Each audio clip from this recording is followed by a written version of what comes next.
Saya persilakan duduk kembali Bapak Ibu. Shalom. Sekali lagi shalom. Puji nama Tuhan. Syukur sekali kembali saya dapat kesempatan untuk menjadi berkat bagi kita semua lewat kebenaran firman Tuhan. Dan hari ini saya akan menyampaikan satu kebenaran dengan judul The Power of Right Believing. Ya, the power of right believing, kekuatan atau kuasa dari percaya yang benar, kepercayaan yang benar. Salah satu persoalan yang paling penting untuk kita perkarakan sebagai orang percaya adalah bagaimana kita benar-benar memiliki kepercayaan yang benar. Jadi memiliki kepercayaan yang benar ini bukan masalah sepele, ini bukan masalah biasa. Kita tidak boleh hanya sekedar menjadi Kristen biasa yang berpuas diri hanya berstatus Kristen atau pergi ke gereja atau dengan kasih perpuluhan. Apalagi ada orang yang Kristen tapi sudah lama gak pergi ke gereja. Meski mungkin banyak alasannya, tapi apapun alasannya seharusnya kita tidak bisa melepaskan diri dari persekutuan atau komunitas orang percaya, apalagi melepaskan diri dari hubungan kita dengan Tuhan. Karena pada hakikatnya kita diciptakan oleh Allah segambar dan serupa dengan Allah. Itu artinya bahwa naturnya kita manusia tidak bisa hidup tanpa Allah. Tidak bisa hidup tanpa Allah. Dan dari sejak awal kekacauan, kehancuran itu terjadi karena manusia mau mencoba hidup tanpa Allah atau di luar Allah. Jadi yang benar adalah kita harus memiliki ketergantungan sepenuhnya hanya kepada Allah. Kekristenan itu segenap hidup, karena kekristenan itu berorientasi pada Kristus yang telah mempersembahkan hidupnya agar kita memiliki kehidupan. Jadi singkatnya, kekristenan itu adalah Kristus. Dia adalah pusat dan tujuan dari kehidupan kita. Menjadi Kristen artinya menjadi seperti Yesus. 1 Yohanes 2 ayat 6, barang siapa mengaku mengenal Dia, ia wajib hidup sama seperti Yesus hidup. Yang indah dari kekristenan bukan hanya sekedar ketika kita percaya Yesus kita mendapatkan keselamatan, terhindar dari neraka dan diperkenankan masuk surga. Tapi yang indah, yang agung dari kekristenan adalah bahwa Yesus bukan hanya memberi keselamatan tapi juga memberikan teladan hidup, contoh kehidupan untuk kita bisa ikuti. Dalam segala hal Yesus layak dan bisa dijadikan contoh. Dalam hal kasih, belas kasihan, dalam hal pengampunan, dalam hal ketundukan, dalam hal kesabaran, penguasaan diri, in everything. Dan tidak ada ajaran yang lebih agung selain dari apa yang Yesus ajarkan. Banyak ajaran yang baik, banyak ajaran yang agung yang diajarkan oleh banyak agama atau kepercayaan, tapi tidak ada ajaran yang lebih agung daripada atau selain dari apa yang Yesus ajarkan. Umumnya orang mengajarkan, agama mengajarkan balas kejahatan dengan kejahatan, tapi Yesus selangkah lebih maju dengan mengatakan balas kejahatan dengan kebaikan. Dilempar pakai batu, lempar dengan bunga. Dilempar pakai batu, lempar lagi dengan bunga. Dilempar lagi dengan batu, lempar dengan bunga sama pot-potnya sekalian. Yesus berbeda. Orang mengajarkan benci musuh. Kalau Yesus mengajarkan kasihilah musuhmu. Kasihilah musuhmu. Coba bayangkan, ini benar-benar di luar dari apa yang kita bayangkan. Jangankan mengasihi dia, membayangkan mukanya aja musuh kita itu najis teralala, apalagi sampai mengampuni dia, mengasihi dia. Sukar, Pak. Tapi itulah kekristenan. Dan Yesus bukan hanya sekedar mengajarkan, dia mempraktekkan dari kayu salib. Mengapa ada keindahan dalam kehidupan kita? Mengapa ada keselamatan? Karena ada berita pengampunan. Ampunilah mereka karena mereka tidak tahu apa yang mereka perbuat. Bagaimana dengan kita? Apakah kita mengikuti spirit yang sama seperti yang dimiliki oleh Tuhan Yesus? Apakah kita dekat dengan kehidupan Tuhan Yesus atau jauh kali dari kehidupan Tuhan Yesus? Masing-masing kita bergumul secara pribadi. Karena esensinya kekristenan itu bukan hanya sekedar kepercayaan yang benar, tapi praktek hidup yang benar. Bukan hanya ortodoksi, tapi ortopraksi. Kalau nggak ngerti ortodoksi, ortopraksi, nanti tanya sama dokter ortopedi. Ortodoksi terkait dengan ajarannya benar, ortopraksi itu terkait dengan praktek hidup yang benar. Jadi jangan hanya jadi orang Kristen yang memasukkan semua kebenaran atau doktrin itu ke dalam pikiran kita, tapi tidak terlihat lewat kehidupan kita. Kita harus membuktikan kekristenan itu benar, bukan hanya lewat kata-kata atau segudang argumentasi yang kita sudah bangun, yang kita sudah persiapkan, jadi apologet. Ya, nggak ada yang salah dengan jadi apologet. Tapi kalau hanya sekedar itu hanya tersimpan dalam pikiran kita, terurai dengan kata-kata kita, tapi nggak terbukti lewat kehidupan kita, betapa tragisnya kehidupan ini. Jadi kita harus membuktikan, pertama dan yang paling penting adalah bahwa Kristen itu benar lewat kehidupan kita, lewat perkataan kita. Jangan sampai kita menjadi batu sandungan. Perkataan kita harus menjadi perkataan yang membawa berkat, membawa keteduhan bagi setiap orang. Yang setuju katakan amin. Kepercayaan yang benar itu sangatlah penting. Dan itu harus dibangun di atas fondasi dan pengertian yang benar. Matius 7 ayat 24 sampai 27. Dibangun di atas apa? Kuat atau tidaknya kehidupan kita, ya itu bergantung pada fondasinya. Di atas pasir atau di atas batu. Nah, ini lagi-lagi mari kita bergumulkan secara serius, secara mendalam, secara personal.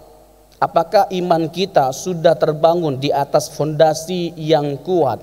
Apakah kita sudah benar-benar mengenal kekristenan dengan baik, mengenal Kristus dengan benar, dan bukan hanya mengenal Kristus dengan benar dengan mengakui statusnya Yesus sebagai Allah, sebagai Tuhan, tapi juga memperlakukan Yesus dengan benar. Itu percaya yang benar. Karena dari sisi terminologi kata, pistis itu jangan hanya dipahami sebagai percaya statusnya Yesus, percaya bahwa dia adalah Tuhan. Seharusnya di dalam percayanya kita itu ada ketundukan, ada ketaatan. Dan ketaatan kita dilandaskan oleh kasih, God's love, kasih Allah. Ketaatan kita bukan didasarkan pada ketakutan, kita takut dihukum, tidak. Tetapi karena kasih Allah melalui Yesus Kristus. Betapa indah kehidupan kita kalau hidup kita dikuasai oleh kasih. Betapa tidak mudahnya kita membenci orang meskipun kita berulang kali disakiti. Kalau kita dikuasai oleh kasih Kristus. Siapa yang pernah disakiti? Siapa yang pernah disakiti sama pendeta?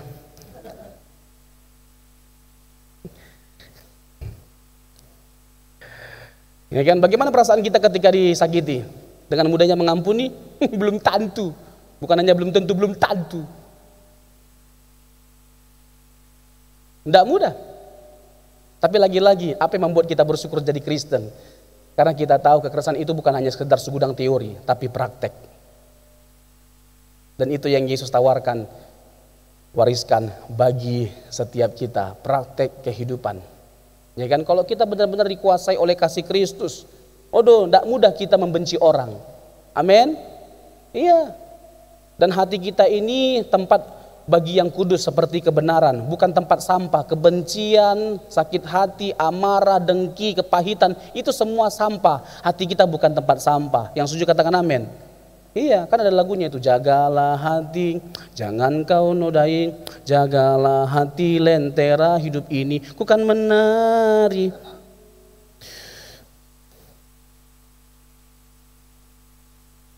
Ya kan? Jagalah hatimu dengan segala kewaspadaan karena dari situlah terpancar kehidupan. Kalau orang hatinya busuk, omongannya busuk. Kenapa orang omongannya busuk, pikirnya busuk, tindakannya busuk? Karena hatinya busuk, busuk. Iya, perhatikan saja. Orang yang suka ngomong hal-hal yang busuk, pikirnya busuk, tindakannya busuk, meskipun dibungkus dengan hal yang bersifat rohani, pasti ketahuan dan pasti hatinya busuk.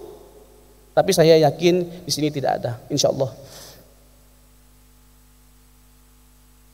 Iya, penuh dengan ego, ya penuh dengan kesombongan, iri, dengki. Saya yakin di sini nggak adalah orang-orang yang suka iri atau dengki atau egois. Insya Allah. Ya. Iya kan? Ya kita Harus saling tolong menolong satu sama lain, saling membantu, saling mengapresiasi. Jangan ada orang yang susah lihat orang senang, senang lihat orang susah. Kita harus susah lihat orang susah, senang lihat orang senang. Amin. Iya, saling membantu, saling tolong menolong. Ya, kita harus menunjukkan bahwa kita itu orang Kristen yang dewasa rohani dengan sikap yang seperti itu. Iya, tunjukkanlah kedewasaan kita dengan kita saling merangkul, saling mendoakan, saling mengampuni, saling mengasihi. Oh, indah kali kehidupan ini kalau seperti itu kehidupan yang kita jalani. Dahsyat. Iya kan? Iya, saling mengampuni kalau ada yang salah. Iya, pendeta juga nggak luput dari kesalahan. Ya, kita juga harus bisa dengan legowo mengampuni pendeta kalau ada kesalahan. Iya kan? Kalau pendeta sampai disakiti, ya. Kalau pendeta menyakiti hati jemaat, itu dosanya besar sekali. Tapi kalau sampai jemaat menyakiti hati pendeta, itu dosanya enggak terampuni. Ini pembelaan diri. Aduh. Iya kan? Ya, kedewasaan rohani kita itu harus diwujudkan dengan kita semakin manusiawi, bukan semakin ngeroh. Kedewasaan rohani kita harus diwujudkan dengan kita semakin manusiawi, bukan semakin ngeroh. Halo? Iya, nggak jadi jaminan orang yang 1 kali 24 jam berdoa pasti kudus hidupnya. Belum tentu. Ya, saya dulu begitu. Saya pikir orang yang sekolah teologi itu kudus-kudus hidupnya. Ternyata banyak yang kudis, Bang. Ini kameranya nggak mengikuti ya.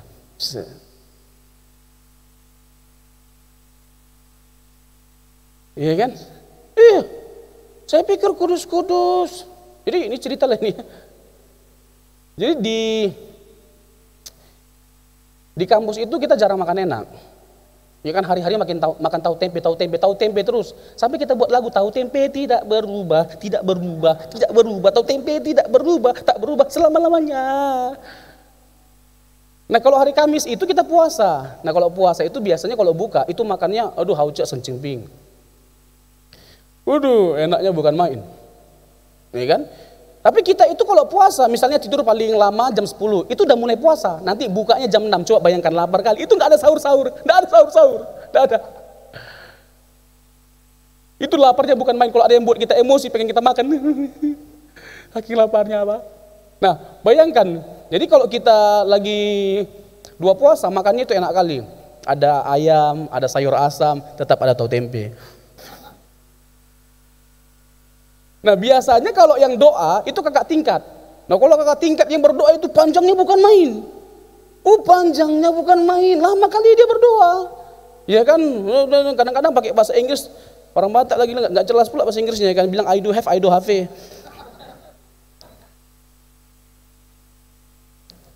Panjang berdoa. Amin. Ayam saya hilang. Ayam saya hilang.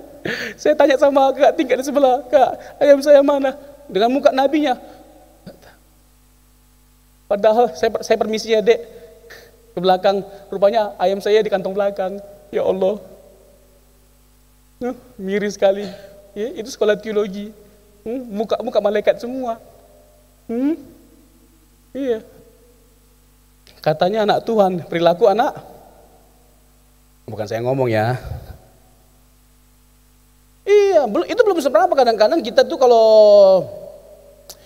Sabtu Minggu itu kan pelayanan, dan biasanya ada PK, persembahan kasih. Ini kan Sabtu Minggu. Nah, saya lumayan lah pelayanannya dari sejak dulu lah, lumayan hancur. Jadi kita itu kalau pelayanan itu dikasih PK, ya kan? Maklum pendeta kan nggak punya slip gaji, yang ada gaji terselip. Makasih Pak Pendeta katanya. Ini OPJ atau khotbah?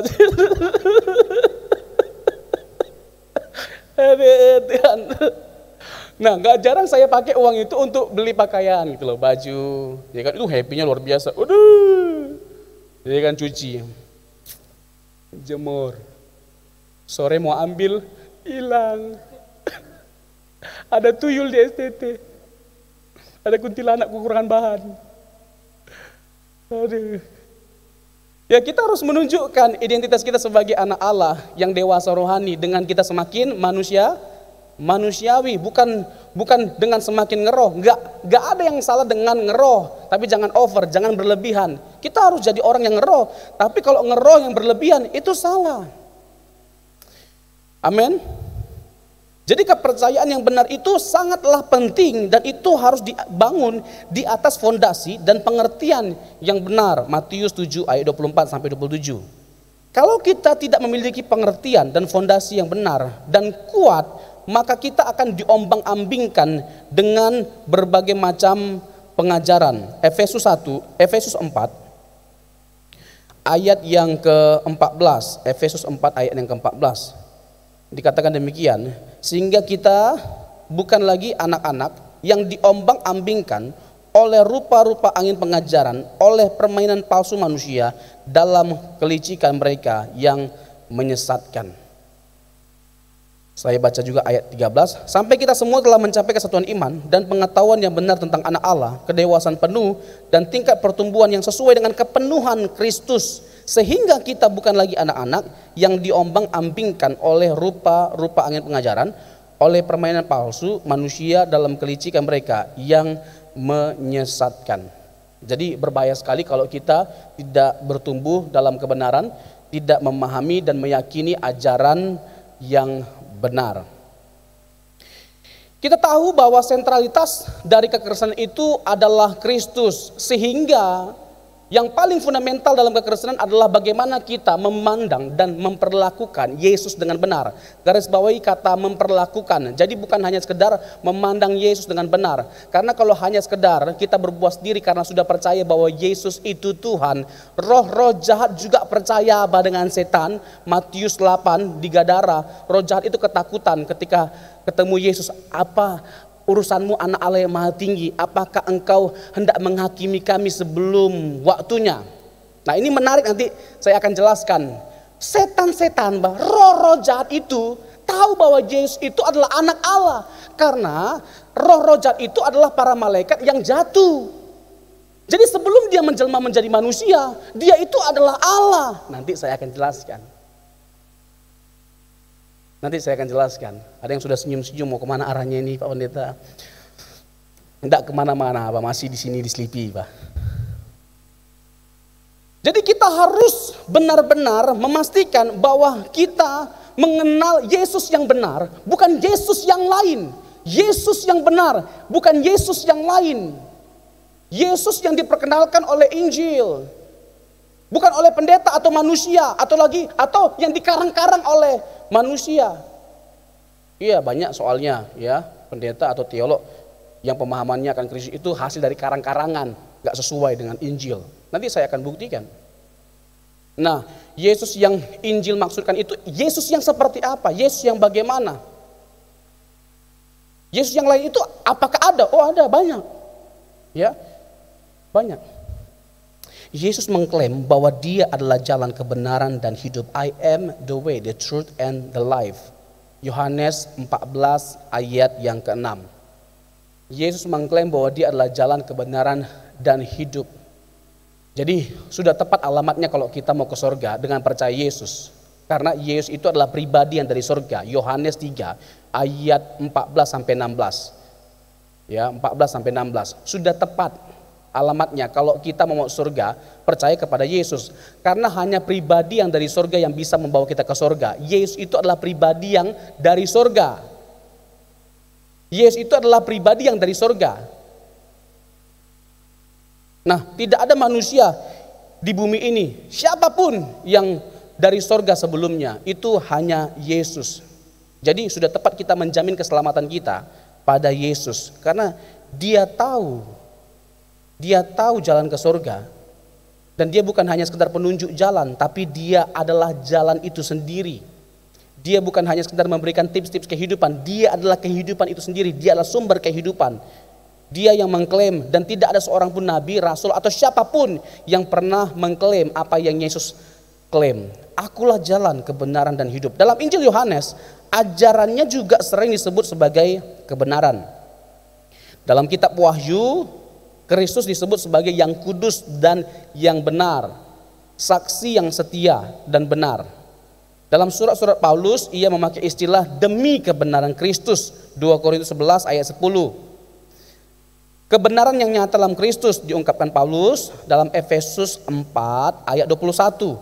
Dalam suratnya, Rasul Yohanes berpesan, janganlah membiarkan seorang pun menyesatkan kamu. Barang siapa yang berbuat kebenaran adalah benar, sama seperti Kristus adalah benar. Kita dipanggil untuk berbuat atau melakukan kebenaran. Kita buka 1 Yohanes 3 ayat yang ke-18. Dikatakan demikian, anak-anakku, marilah kita mengasihi bukan dengan perkataan atau dengan lidah, tetapi dengan perbuatan dan dalam kebenaran. Dalam kebenaran. Jadi bukan hanya sekedar jago teori, tapi NATO, no action talk only. Tapi praktek. Jadi kebaikan seperti apa yang kita lakukan, itu tidak kalah penting. Jadi bukan hanya sekedar ngomong apa yang benar, ngomong apa yang baik, tapi melakukan apa yang benar dan melakukan apa yang baik. Kalau kita punya kemampuan, ada orang yang susah, tolong, Pak. Amin. Ya kan, kalau dia lagi susah, ada sakit, lalu mau beli obat 100.000, obatnya nggak punya uang untuk beli obat, kita punya uang, kita mampu, kita bantu. Ya kan?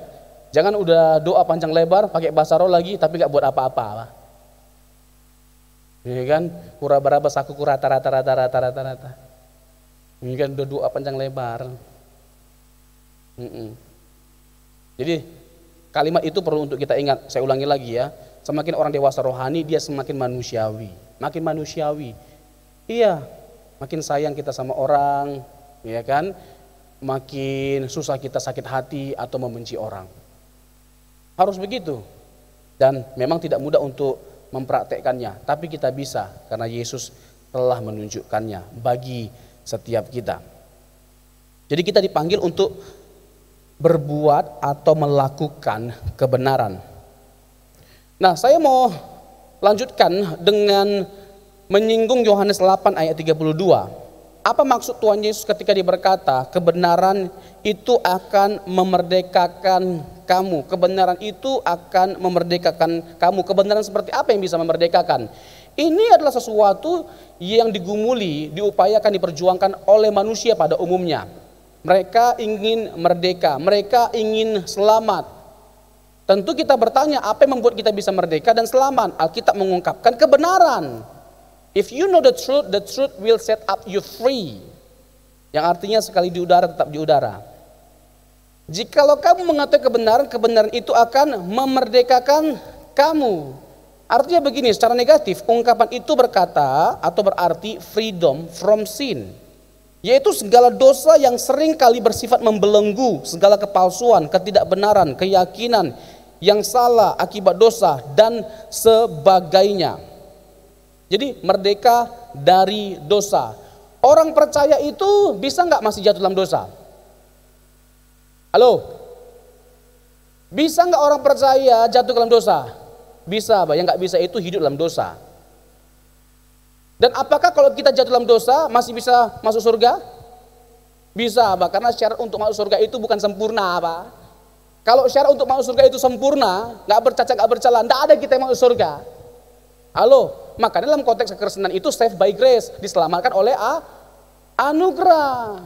We are saved by the grace alone, but the grace is never alone. What does it mean? Kok jadi bahasa Inggris? Gaya kali. Tuhan menerima kita itu apa adanya, tapi Tuhan tidak akan membiarkan kita apa adanya. Tidak ada yang amin. Tuhan menerima kita itu apa adanya, tapi Dia tidak akan membiarkan kita apa adanya. Karena Dia pasti mendandani kita. Amin. Dia akan mempercantik kita. Ya ini ibu-ibu lebih tahu lah ya kan. Ya kan, kalau berdandan itu kan bisa 1 jam, 2 jam, 3 jam. Itu ibu-ibu biasa. Kalau inandang Batak,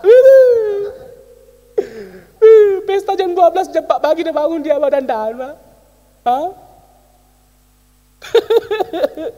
Ya kan, pakai apa namanya itu, jambul katulistiwa, bulu mata anti badai, semuanya lah. Ya kan, blush on, oh kan, udah bisa berjam-jam mempercantik atau memperhias diri. Tapi itulah Yesus lakukan bagi setiap kita. Dia menerima kita apa adanya. Kalau dia melihat kita, ya, sempurna atau tidak, suci atau tidak ada bagi kita yang diselamatkan oleh Tuhan. Betul enggak? Karena tidak ada di antara kita yang suci, tidak ada di antara kita yang sempurna. Semua kita ini bobrok, semua kita ini adalah orang-orang yang pernah bersalah atau berdosa. Boleh saya minta pemain keyboard? Ya, nggak apa-apa Kak, saya udah jinak kok, nggak usah takut. Iya, siapapun kita tanpa terkecuali adalah orang-orang yang berdosa. Maaf, saya menggunakan kalimat ini, kita adalah orang brengsek. Iya. Masalahnya ada yang sudah ketahuan, ada yang belum ketahuan. Tapi puji Tuhannya sebelum ketahuan udah bertobat dia. Itu lebih mantap lagi. Tapi ada yang sudah ketahuan pun tapi nggak kunjung bertobat, terus membela diri. Kok ketawa? Hah? Aku nggak sedang melawak ini. Sampai di mana tadi? Jadi kita semua ini adalah orang-orang yang berdosa. Bisa jatuh dalam dosa meskipun kita sudah sungguh-sungguh percaya Yesus atau melayani Tuhan. Jadi kita adalah bukan orang-orang yang langsung otomatis jadi anti dosa. Itu sesuatu yang kita perjuangkan bersama dengan Roh Kudus dan Tuhan pasti menolong setiap kita. Tetapi kalaupun kita berdosa, ingat kasih karunia Tuhan selalu nyata dan siap membalut atau membasuh setiap kita, mengampuni setiap kita. Amin. Iya. Sebesar-besarnya kesalahan kita, tenang, anugerah Tuhan jauh lebih besar daripada kesalahan kita. Tapi jangan permainkan kasih karunia Tuhan. Kalau kita minta ampun harus disertai dengan pertobatan. Kalau kita nggak sungguh-sungguh bertobat, jangan pernah minta ampun kepada Tuhan. Karena kita hanya akan mempermainkan kasih karunia Tuhan. Iya, nggak perlu takut. Di dalam Kristus kita menerima penebusan. Dia adalah Allah yang baik. Dia adalah Allah, itu yang pertama. Karena dia mengampuni dosa. Markus pasal yang kedua. Kalau dia bukan Allah, dia nggak berhak untuk mengampuni dosa. Jadi kalau ada orang yang mencoba untuk mendeskripsi ulang keyakinan kita tentang siapa Yesus itu sebenarnya, hati-hati. Yesus itu Allah. Kalau dia bukan Allah, dia tidak berhak untuk mengampuni dosa. Orang Yahudi marah sekali kepada Yesus. Karena apa? Dia melakukan pekerjaan yang hanya Allah bisa lakukan. Mengampuni dosa itu pekerjaan siapa? Nah kalau Yesus mengampuni dosa, siapa dia? Gak mungkin dia nggak Allah. Gak mungkin dia hanya sekedar manusia biasa. Dia menghujat Allah kalau sampai dia mengampuni dosa dan bukan Allah. Karena dia adalah Allah, dia berhak untuk mengampuni kita. Dan tidak langsung kita dibinasakan oleh Tuhan hanya karena kita melakukan kesalahan atau dosa. Sebejat apapun kita, sejahat apapun kita, sebobrok apapun kita, seburuk apapun masa lalu kita, kalau kita dengan sungguh-sungguh kembali datang kepada Tuhan, Tuhan pasti menerima kita. Saudara pernah dengar nama John Newton? Pernah dengar nama John Newton? Dia seorang yang sangat terkenal, sangat mendunia. Lagunya itu sangat mendunia sekali.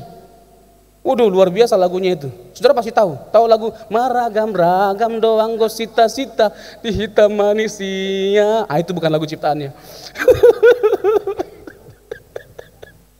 Itu bukan lagu ciptaan. Aduh Tuhan. Saudara pasti tahu lagu. Saudara pasti tahu lagu ciptaannya. Kunci C coba gitu. Kunci C Kak. Saya nyanyikan langsung ya.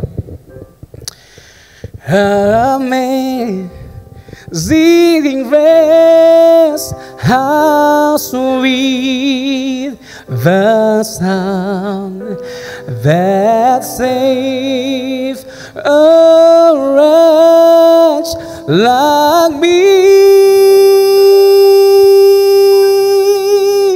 I once was lost, but now I'm found. I was blind, but now I see. Yuk sama-sama yang tahu lagunya. Amazing grace, how sweet the sound that saved a wretch like me. I once was lost, but now I'm found. I was blind, but now I see. siapakah John Newton? Dia adalah seorang yang menganggap dirinya sangat berdosa, sungguh bejat, karena dia adalah seorang pedagang budak. Dia menjual manusia, human trafficking ya, istilah asingnya. Suatu kali dalam perjalanan dengan menggunakan kapal terjadi satu bencana yang begitu luar biasa yang bisa mengancam nyawanya. Lalu dia berkomitmen, Tuhan, kalau Tuhan kali ini menyelamatkan saya akan bertobat. Nah, lagu Amazing Grace itu berbicara tentang pertobatan John Newton. Dan saya mau kasih tahu, bukan hanya John Newton orang yang rusak, orang yang hancur. Kita semua pun orang yang rusak, orang yang bejat, orang yang berdosa, orang yang bersalah. Tapi kita juga adalah orang yang sama, yang mendapatkan anugerah Tuhan, kemurahan Tuhan, perkenanan Tuhan. Berikan tepuk tangan bagi Tuhan kita. Tapi setelah kita ditebus, ingat konsekuensinya, kita harus hidup seperti Yesus. Hidup seperti Yesus hidup. Dan ini adalah kewajiban. Ini konsekuensi dengan kita menjadi Kristen. Jadi jangan, sekali lagi, jangan berpuas diri dengan hanya sekedar menjadi Kristen. Tapi kita harus menjadi orang Kristen yang hidupnya dinikmati oleh Tuhan.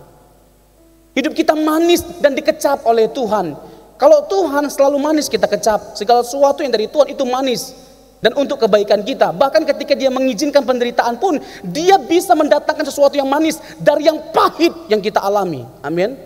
Dari penderitaan yang kita alami, karena dia pribadi yang cakap, mendatangkan kebaikan. Roma 8 ayat 28. Kita tahu sekarang bahwa Allah turut bekerja untuk mendatangkan kebaikan dalam segala hal bagi mereka yang mengasihi Dia. Dia adalah pribadi yang cakap, mengubah keadaan kita yang buruk menjadi baik. Itu Allah yang kita sembah. Tapi sekali lagi, mari kita persoalkan, bukan hanya sekedar bagaimana Tuhan menyatakan sesuatu yang baik bagi setiap kita sehingga manis kita kecap. Karena segala sesuatu yang dari Tuhan itu manis. Tapi bagaimana supaya hidup kita manis dikecap oleh Tuhan?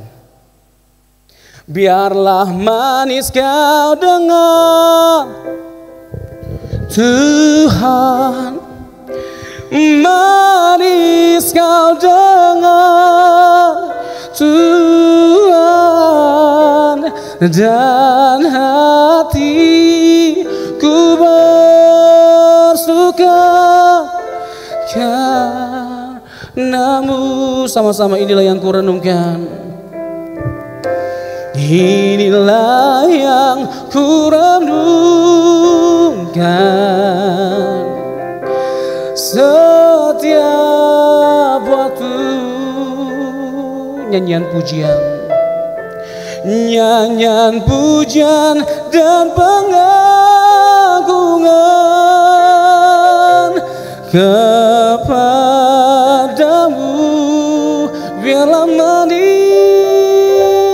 Biarlah manis kau dengar, Tuhan, manis kau dengar, Tuhan, dan hatiku bersuka karenamu. Sekali lagi, inilah yang kurenungkan. Oh, inilah yang kurenungkan setiap waktu, setiap waktu. Nyanyian pujian, nyanyian pujian dan pengagungan kepadamu.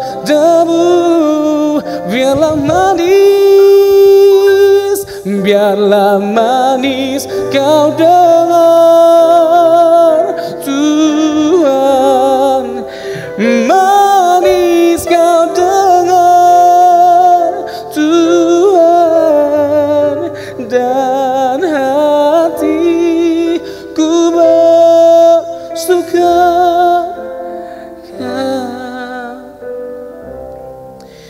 Setiap kali kita punya kesempatan untuk berbuat dosa, itu adalah kesempatan untuk kita bisa dikecap manis oleh Tuhan. Amin. Setiap kali kita disakiti, dikecewakan, itu adalah kesempatan untuk kita dikecap manis oleh Tuhan. Semuanya bergantung pada respon kita. Makanya kalau dari Tuhan selalu kita kecap hal yang manis. Tapi bagaimana dengan kehidupan kita? Apakah hidup kita sudah dikecap manis oleh Tuhan? Jadi secara negatif, kebenaran itu akan memerdekakan kamu dalam pengertian freedom from sin. Lalu kalau kemerdekaan memerdekakan kamu, kemerdekaan itu berbicara tentang apa? Di sini adalah kebebasan dalam arti keselamatan yang dianugerahkan kepada kita karena dikatakan bahwa kita mengenal kebenaran. Secara positif, ungkapan ini berarti freedom from having fellowship with the God of truth, yaitu kebebasan untuk kita bersekutu dengan Allah yang benar. Bapak Ibu Saudara, bersekutu dengan Tuhan adalah sesuatu yang mahal dan harga yang Allah telah bayar untuk kita bisa kembali bersekutu dengan benar dengan Dia. Itu juga mahal, anaknya yang tunggal. Jadi jangan main-main dengan persekutuan dengan Tuhan. Jangan tinggalkan persekutuan dengan Tuhan, persekutuan pribadi kita dengan Tuhan, perjumpaan pribadi kita dengan Tuhan.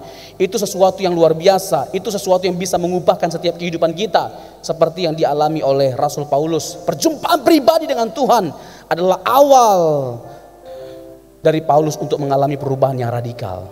Setelah kita dibenarkan dan dimerdekakan, kita memperoleh hak untuk menghampiri Allah dalam ibadah dan doa. Waktu Yesus mati, tirai bait Allah itu terkoyak. Itu ada makna simboliknya. Itu bukan dari bawah ke atas, tapi dari atas ke bawah. Tirai bait Allah itu yang memisahkan antara ruang yang kudus dengan yang maha kudus. Dan setiap orang yang masuk ke ruang maha kudus itu adalah orang yang benar-benar suci. Dan dia adalah seorang imam dan harus benar-benar suci. Kalau enggak dia akan mati. Enggak bisa sembarangan orang. Tapi dengan kematian Yesus, semua orang bisa datang menghampiri Allah kapanpun dan dimanapun. Amin. Iya, artinya apa? Kalau dari atas ke bawah, itu Tuhan yang mengoyakkannya. Enggak ada lagi batasan. Siapapun bisa datang menghampiri Allah. Amin. Enggak dibatasi oleh ruang dan waktu, dan enggak dibatasi oleh gerak. Makanya dalam konteks kekristenan, orang mau menyembah Tuhan, memuji Tuhan itu bebas geraknya, silakan saja, Pak. Enggak jadi masalah. Ya kan? Ada yang sepi kayak kuburan, nggak jadi masalah. Ada yang dianggap seperti kesurupan, nggak jadi masalah. Amin. Iya. Yang penting kita harus saling menghargai satu sama lain. Iya. Dalam konteks kekristenan kita itu harus ada toleransi yang tinggi, karena kita akan menghadapi banyak perbedaan. Tapi kalau yang bersifat minor, kalau mayor jangan kita bertoleransi. Itu namanya kompromi. Yesus itu Tuhan, Yesus itu Logos, itu harga mati. Amin. Itu substansi. Kalau untuk hal-hal yang lain kita bisa bertoleransi, tapi untuk kebenaran yang mutlak sifatnya jangan toleransi. Itu kompromi namanya. Sampai kapanpun Yesus itu adalah Tuhan. Nanti saya akan singgung sedikit karena waktunya nggak banyak. Ini kayak seminar jadinya. Ya, tapi kalau mau diundang seminar juga boleh nanti.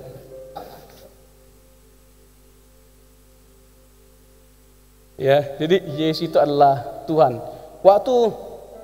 Waktu Thomas nggak percaya, sekali-kali aku tidak percaya kalau tidak melihat dia dan menyentuh tangan dan lambungnya. Padahal para murid itu telah melihat, teman-temannya sudah melihat Yesus yang bangkit, tapi dia nggak percaya sebelum dia lihat langsung. Ya, ini orang skeptis, orang yang ragu, tapi nggak jadi masalah. Akhirnya apa yang Yesus lakukan? Yesus menampakkan diri kepada dia. Waktu Yesus menampakkan diri kepada Thomas, lalu apa kata Thomas? Krismu kai hoteusmu. Ini bukan bahasa roh, bahasa Yunani, Pak. Krismu kai hoteusmu, ya Tuhanku, ya Allahku. Kalau Yesus bukan Tuhan, dia harus menolak. Tapi karena dia Tuhan, dia nggak menolak. Betul nggak? Ada nggak yang pernah disembah sebagai Tuhan dan menolak penyembahan itu, pengakuan itu? Ada dong. Barnabas dan Paulus di Derbe, Ikonium, itu Kisah Rasul pasal 13, disembah sebagai Tuhan tapi menolak penyembahan dan pengakuan itu. Mereka disembah sebagai apa? Dewa Zeus dan Hermes. Hermes itu dewa, bukan tas. Ibu-ibu langsung apa? Hermes. Dewa. Karena mereka itu bukan Tuhan, mereka mengoyakkan bajunya. Mereka menolak pengakuan itu. Petrus juga sama, pernah disembah dan menolak.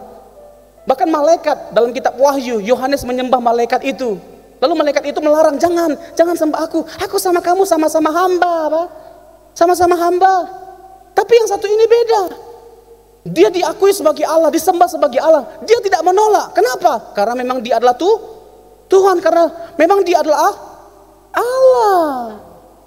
So jangan mengubah kebenaran yang sudah diyakini dari sejak awal. Bukan hanya bapak-bapak gereja. Kita mendasarkan iman kita pada apa yang disampaikan oleh bapak gereja. Tidak. Pada apa yang Alkitab katakan. Jadi ketika ada orang yang mencoba untuk menggumuli, merekonstruksi ini dan menyangkali ketuhanannya, dia bukan hanya bertentangan dengan bapak-bapak gereja, bertentangan dengan Alkitab. Halo? Bisa dipahami? Bisa ditangkap ya? Iya, bertentangan dengan Alkitab. Yang pertama, Yesus itu adalah penjelmaan Allah jadi manusia. Penjelmaan Allah jadi manusia, Filipi 2 ayat 6 sampai 8, Yesus mengosongkan diri. Lalu Yohanes 1 ayat 14, itu berbicara tentang apa? Inkarnasi, Yesus yang berinkarnasi. Nah, penjelmaan Yesus sebagai manusia. Zaman Yohanes begini Bapak Ibu, ini saya terangkan secara cepat saja karena waktunya terbatas. Pada zaman Yohanes, ia menghadapi kecenderungan ajaran sesat yang berkembang pada abad kedua menjadi ajaran doketisme. Sebelumnya gnosis atau gnostik. Filsafat ini berkata bahwa Allah tidak menjelma menjadi manusia. Jadi ancaman penolakan terhadap Yesus yang adalah penjelmaan Allah jadi manusia udah ada dari sejak dulu. Itu bukan sesuatu yang baru dan sudah dianggap sesat, bukan hanya oleh bapak-bapak gereja, oleh rasul-rasul. Jadi doketisme itu menganggap tampaknya Yesus manusia, tapi nggak sungguh-sungguh manusia, dia roh, sama seperti hantu, Pak. Hantu itu tampaknya seperti manusia. Nah, Yesus kurang lebih seperti itu. Tampaknya saja manusia, padahal tidak. Jadi penganut doketisme berkata tidak masalah dia tidak sungguh menjelma menjadi manusia. Cukuplah kalau dia adalah roh, wujud yang seperti manusia, yang datang untuk melayani kita di bumi yang najis ini. Namun Yohanes menolak kecenderungan ini dengan banyak perkataan dalam Injilnya maupun suratnya. Dia berkata bahwa firman itu menjadi manusia, Yohanes 1 ayat 14. Jadi ini juga merupakan sebuah encounter terhadap ajaran yang miring pada waktu itu. Dan apa yang telah kami dengar, yang telah kami lihat dengan mata kami, yang telah kami saksikan, dan yang telah kami raba dengan tangan kami, 1 Yohanes 1 ayat 1. Jelas ia menolak ajaran yang berkata bahwa Yesus Kristus adalah wujud yang hanya seperti manusia. Ia bersaksi bahwa Yesus benar-benar menjelma menjadi manusia, dan kenyataan sejarah ini menjadi dasar iman kita. Nah, mari kita buka 1 Yohanes 4 ayat 1 sampai 3. Ini menarik sekali. Bagaimana orang yang menyangkali kemanusiaan Yesus, bagaimana orang yang menyangkali Yesus yang adalah Allah menjelma menjadi manusia disebut antikristus. Disebut antikristus. 1 Yohanes 4 ayat 1 sampai 3. Saudara-saudaraku yang kekasih, janganlah percaya akan setiap roh, spirit, tetapi ujilah roh-roh itu. Itu termasuk ajaran. Bukan hanya para pengajar, tapi ajarannya kita uji. Apakah mereka berasal dari Allah? Sebab banyak nabi-nabi palsu yang telah muncul dan pergi ke seluruh dunia. Ingat, nabi palsu, pendeta palsu itu bukan datang dari luar, dari dalam. Dari dalam. Artinya mereka juga adalah orang-orang Kristen, bahkan mereka para pelayan, bahkan para pendeta. Ayat 2, demikianlah kita mengenal roh Allah, setiap roh yang mengaku bahwa Yesus Kristus telah datang sebagai manusia berasal dari Allah. Berasal dari Allah. Ayat 3, dan setiap roh yang tidak mengaku Yesus tidak berasal dari Allah. Roh itu adalah roh antikristus. Dan tentang dia telah kamu dengar bahwa ia akan datang dan sekarang ini ia sudah ada di dalam dunia. Antikristus. Yang menolak ketuhanan Yesus, kemanusiaan Yesus, penjelmaan Yesus, itu antikristus. Ayat 2 ya, coba saya ulas sepintas. Ini menarik sekali. Demikianlah kita mengenal roh Allah, setiap roh yang mengaku bahwa Yesus Kristus telah datang sebagai manusia berasal dari Allah. Kata datang itu menunjukkan bahwa Yesus sudah ada sebelum dia lahir. Kata datang menunjukkan bahwa Yesus sudah ada sebelum dia lahir. Kalau kita bicara tentang kelahiran Yesus, itu Yesus Yerusalem. Tapi dia bukan baru ada pada waktu dia lahir di Yerusalem. Dia sudah ada dalam kekalan bersama dengan Bapa. Apa buktinya? Yohanes 8 ayat 58. Yesus ngomong begini, before Abraham was, I am, ego eimi, ego eimi. Saya rasa Bapak Gembala kita Pak Nus Agus lebih paham hal ini karena beliau pakar perjanjian baru. Kata ego ini akulah dia. Kata yang dipakai itu present. Untuk Abraham dipakai past, masa lalu. Masa lalu. Untuk Yesus pakai kata I am. Artinya tidak pernah ada waktu di mana Yesus tidak ada. Tidak ada masa di mana Yesus tidak ada. Dia selalu ada, dia kekal. Makanya orang Yahudi menjadi marah. Umurmu belum sampai 50 tahun, bah. Gimana kau sudah ada di Abraham? Gimana apa ceritanya? Abraham dengan Yesus jaraknya berapa lama?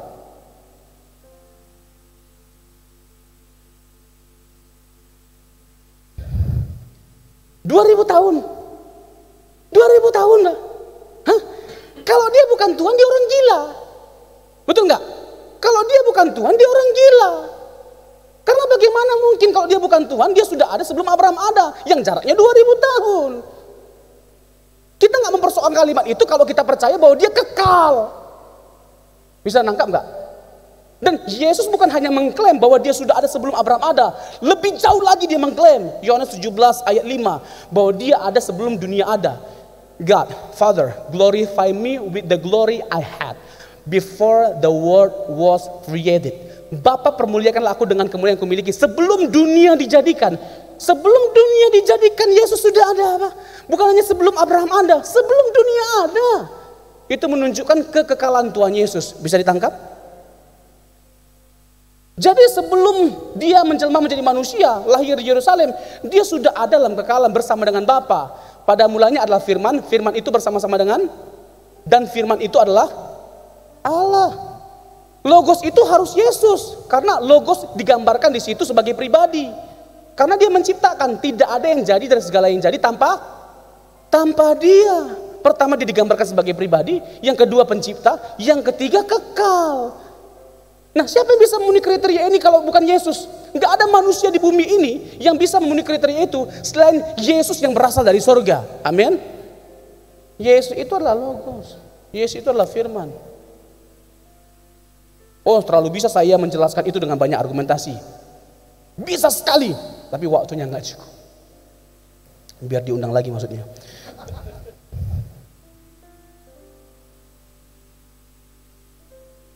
Jadi Yesus itu adalah Allah yang menjelma. Dia kan mengosongkan dirinya, mengambil rupa seorang hamba.